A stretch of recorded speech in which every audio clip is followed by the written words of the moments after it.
Hi everyone, आप सभी का हमारे चैनल पे स्वागत है। दोस्तों, आज के इस वीडियो के माध्यम से क्लास 12th हिंदी का एक बहुत ही ज़बरदस्त टॉपिक जिसका नाम है निबंध लेखन का कार्य कैसे करें। दोस्तों, जो बोर्ड के पेपर होता है, बोर्ड के पेपर में जो अंतिम नंबर क्वेश्चन होता है, अंतिम नंबर क्वेश्चन यही होता है कि निबंध लेखन का कार्य कैसे करें।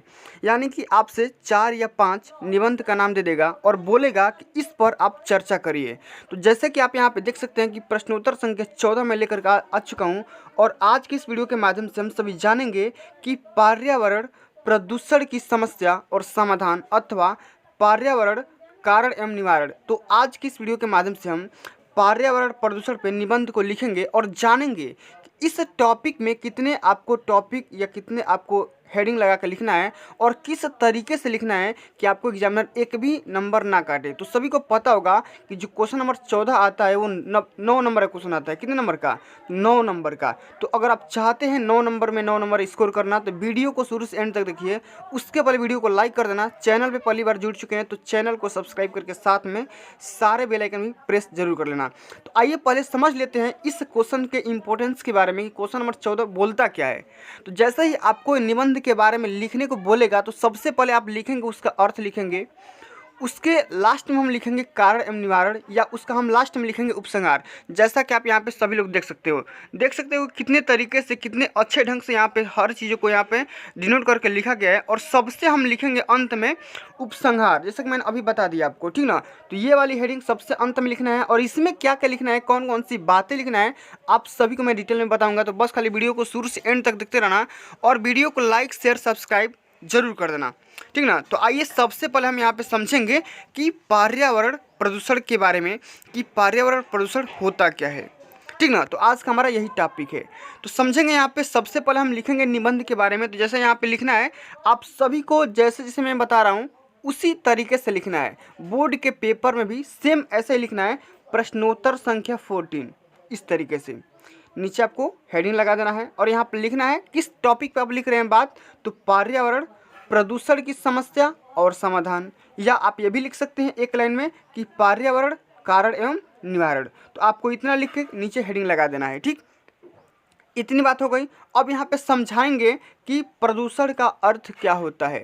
यहाँ पे अगला हेडिंग लगाएंगे। सबसे पहली हेडिंग आपको यही लगेगी कि प्रदूषण का अर्थ। आइए हम समझते हैं कि प्रदूषण का अर्थ क्या होता है या प्रदूषण किसे कहते हैं। तो स्वच्छ वातावरण में ही जीवन का विकास संभव होता है। देखो, ये जो पहली लाइन बोली जा रही है, ये बोला जा रहा है कि अगर आपका इन्वायरमेंट अच्छा रहेगा, साफ सुथरा रहेगा, हेल्दी रहेगा, तो आप जीवन आसानी से लॉन्ग टर्म तक जी सकते हैं, ठीक ना। इतनी चीज़ें, जब वातावरण में कुछ हानिकारक तत्व आ जाते हैं तो वातावरण को दूषित कर देते हैं। जैसे मान लो यहाँ पे हम हवा से सांस लेते हैं तो हवा में धूल आदि कण जो पार्टिकल्स अब मिल जाएंगे तो हम ऑब्वियसली सांस अच्छी तरीके से नहीं ले पाएंगे, हम बीमार पड़ जाएंगे, तो कहीं ना कहीं हम इफेक्टेड हो जाएंगे, ठीक ना। तो यह गंदा वातावरण जीवधारियों के लिए अनेक प्रकार के हानिकारक होता है। इस प्रकार वातावरण के दूषित हो जाने को ही प्रदूषण कहते हैं। जैसे यहाँ पे शुद्ध हवा में कोई भी तत्व मिल जाएंगे, आपस में मिल जाएंगे, पानी में मिल जाएंगे, ठीक ना, ध्वनि में मिल जाएंगे, तो क्या हो जाएगा, हमारा वातावरण पूरा खराब हो जाएगा, सिस्टम चेंज हो जाएगा, सिस्टम पहले के अकॉर्डिंग नहीं रह पाएगा। तो इसी अनर्गल सिस्टम को या इसी हानिकारक वाले सिस्टम को जो तत्व बनाते हैं उसी को हम क्या बोलेंगे, प्रदूषण बोलेंगे। इतनी बात समझ में आ गई। अब आगे हम समझते हैं कि जनसंख्या की असाधारण वृद्धि एवं औद्योगिक प्रगति में प्रदूषण की समस्या को जन्म दिया है। औद्योगिक तथा रासायनिक कूड़े कचरे के देर से पृथ्वी, हवा तथा पानी प्रदूषित हो रहे हैं। तो जैसे यहाँ पे देख सकते हैं कि हम इंडस्ट्रीज़ खोलते हैं या कंपनी खोलते हैं तो कंपनी के जो भी धुएं वगैरह होते हैं, कूड़े कचरे होते हैं, वही हमारे पृथ्वी को, हवा को, पानी को कहीं ना कहीं प्रदूषित करते रहते हैं, ठीक ना। इतनी बात समझ में आ गई ना। तो यही हमारे क्या हो जाएंगे, प्रदूषण का अर्थ हो जाएंगे। इतनी चीज़ आपको जितना मैं बता रहा हूँ उतना ही चीज़ लिखना है। वीडियो थोड़ी सी लंबी हो जाएगी, कंप्रोमाइज़ कर लेना, लेकिन चीज़ों को टू द पॉइंट समझना है, ठीक ना। अब यहाँ पे अगला जो हेडिंग लिखेंगे वो सबसे अति महत्वपूर्ण लिखेंगे कि प्रदूषण के प्रकार, यानी कि हम समझेंगे कि प्रदूषण कितने प्रकार के होते हैं। तो हम यहाँ पे मेनली प्रदूषण को 3-4 भाग में डिवाइड करेंगे। जैसे यहाँ पे समझ सकते हैं कि वायु प्रदूषण, जल प्रदूषण, ध्वनि प्रदूषण और सबसे अंतिम जो कि रासायनिक प्रदूषण। तो हम यहाँ पे बारी बारी से डिटेल में समझेंगे कि वायु प्रदूषण क्या होता है, जल प्रदूषण क्या होता है, ध्वनि प्रदूषण क्या होता है, और अंतिम में समझेंगे कि रासायनिक प्रदूषण होता क्या है। तो आइए सबसे पहले समझते हैं, सबसे पहला हेडिंग कि वायु प्रदूषण। अब इसमें क्या होगा कि हमारा एयर जो हवा है वो प्रदूषित हो जाएगा। कैसे होगा, मैंने अभी बताया कैसे होगा। तो वायुमंडल में विभिन्न प्रकार की जो गैसेज होती है एक विशेष अनुपात में उपस्थित रहती है। देखो जो भी हमारे पास गैसेज होती है हवा, ठीक ना, तो उसमें ऑक्सीजन, नाइट्रोजन, हाइड्रोजन उसमें फिक्स है, उसका रेशियो क्या है, फिक्स है, और उसमें आप चेंज नहीं कर सकते हैं, ठीक ना। और जीवधारियों अपनी क्रियाओं द्वारा ऑक्सीजन और कार्बन डाइऑक्साइड छोड़ते रहते हैं। हरे पौधे प्रकाश की उपस्थिति में कार्बन डाइऑक्साइड लेकर ऑक्सीजन निष्कासित करते रहते हैं। इतनी बात समझ में आ गई। अब यहाँ पे देखो होता इसमें क्या है कि जो भी हवा है, हवा में अन्य प्रकार के जो तत्व होते हैं, हानिकारक जो तत्व होते हैं, एलिमेंट होते हैं, वो आकर के मिल जाते हैं, और जो जीवधारी जो सांस लेते हैं या ऑक्सीजन या कार्बन डाइऑक्साइड छोड़ते हैं उसमें उसको इफेक्ट बनाएगा। कैसे बनाएगा, यहाँ पे देखो कि इसमें वातावरण में ऑक्सीजन और कार्बन डाइऑक्साइड का संतुलन बना रहता है, किंतु मानव अपने अज्ञानवश और आवश्यकता के नाम पर इस संतुलन को नष्ट करता रहता है। जैसे अभी मान लो कि हवा में जो भी धुआं वगैरह या कचरा वगैरह आएगा तो ओबियसली बात है कि हवा हमारा प्रदूषित हो जाएगा। आप धुएं को हवा में लेंगे, सांस लेंगे, तो कहीं ना कहीं आप इंजरियस हो रहे हैं, ठीक ना। स्मोकिंग हो रहा है तो कहीं ना कहीं हवा को ये प्रदूषित हो रहा है, ठीक ना। अगला हम समझेंगे कि जल प्रदूषण। अब जल प्रदूषण में क्या होगा भाई, तो इसमें हमारा पानी क्या होगा, प्रदूषित हो जाएगा, पानी गंदा हो जाएगा। अब डस्ट हो जाएगा, पानी गंदा हो जाएगा, पानी खराब हो जाएगा, तो हम पानी को ना नहा सकते हैं, ना उसे पी सकते हैं, ना खाना बना सकते हैं। तो समझो यहाँ पे कि सभी जीवधारियों के लिए जल बहुत महत्वपूर्ण और आवश्यक है। पौधे भी अपना भोजन जल के माध्यम से ही प्राप्त करते हैं। यह भोजन पानी में घुला रहता है। जल में अनेक प्रकार के खनिज तत्व, कार्बनिक या अकार्बनिक पदार्थ या गैसें घुली रहती है। सभी को पता है जो पानी होता है उसमें हाइड्रोजन गैसेस भी मिली रहती है। यदि जल में यह पदार्थ आवश्यकता से अधिक मात्रा में हो जाते हैं तो जल कहीं ना कहीं प्रदूषित होकर हानिकारक हो जाता है और वह प्रदूषित जल कहलाता है, ठीक ना। तो यही सब तमाम प्रकार की जो गैसेस हैं या कार्बनिक या अकार्बनिक पदार्थ हैं जल में मिल जाएंगे और जल में मिलकर ये जल को प्रदूषित कर देंगे। और इस प्रकार हम जल को पिएंगे तो हम कहीं ना कहीं कूड़े कचड़े या कहीं अन्य प्रकार के कीट पतंग, इंसेक्ट्स को हम क्या करेंगे, कहीं ना कहीं हम उसको भी शरीर में लेकर जाएंगे। तो शरीर में जाएंगे तो कहीं ना कहीं वो हमारे शरीर को, बॉडी को इफेक्टेड बनाएंगे, ठीक।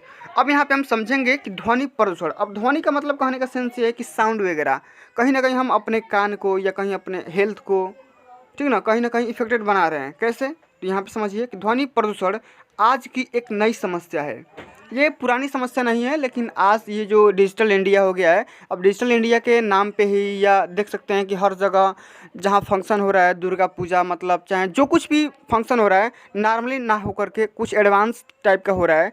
कहीं ना कहीं साउंड सीटी या जो भी मशीनें हैं, सायरन है, लाउड स्पीकर है, ये इसी वजह से कल कारखानों में कहीं ना कहीं साउंड, एनर्गल साउंड आ रहे हैं, हमारे कान को इफेक्टेड बना रहे हैं। तो यहाँ पे समझ सकते हैं कि ध्वनि प्रदूषण आज की एक नई समस्या है। इसे वैज्ञानिक प्रगति ने पैदा किया है। मोटर कार, ट्रैक्टर, जेट विमान, कारखानों के सायरन, मशीनें तथा लाउड स्पीकर आदि के संतुलन को बिगाड़कर ध्वनि प्रदूषण उत्पन्न करते रहते हैं। और अत्यधिक ध्वनि प्रदूषण से मानसिक विकृति हो सकती है। देखो कहीं ना कहीं आप ये भी देखते हैं कि अगर किसी को ज़्यादा ज़ोर से बोल दिए या ज़्यादा कोई वाइब्रेशन वाला आवाज़ आ गया तो कहीं ना कहीं उसको दिक्कत हो सकता है, हो भी जाता है कहीं ना कहीं, ठीक ना। अब अंतिम में समझेंगे यहाँ पे रासायनिक प्रदूषण क्या होता है भाई। तो रासायनिक कहने का सेंस ये है कि हम केमिकली चेंज में हम जाएंगे और यहाँ पे हम देखेंगे कि कारखानों से बढ़ते हुए अवशिष्ट जो द्रव्य होते हैं, उसके अलावा खाद्यान्न की उपज में वृद्धि की दृष्टि से प्रयुक्त हम जो भी कीटनाशक दवाइयाँ हम यूज करते हैं, रासायनिक खादों से भी हम स्वास्थ्य पर प्रतिकूल प्रभाव पड़ता है। और ये पदार्थ पानी के साथ बहकर नदियाँ, तालाबों और समुद्र की जीवन को अनेक तरीके से हानि पहुंचाते हैं।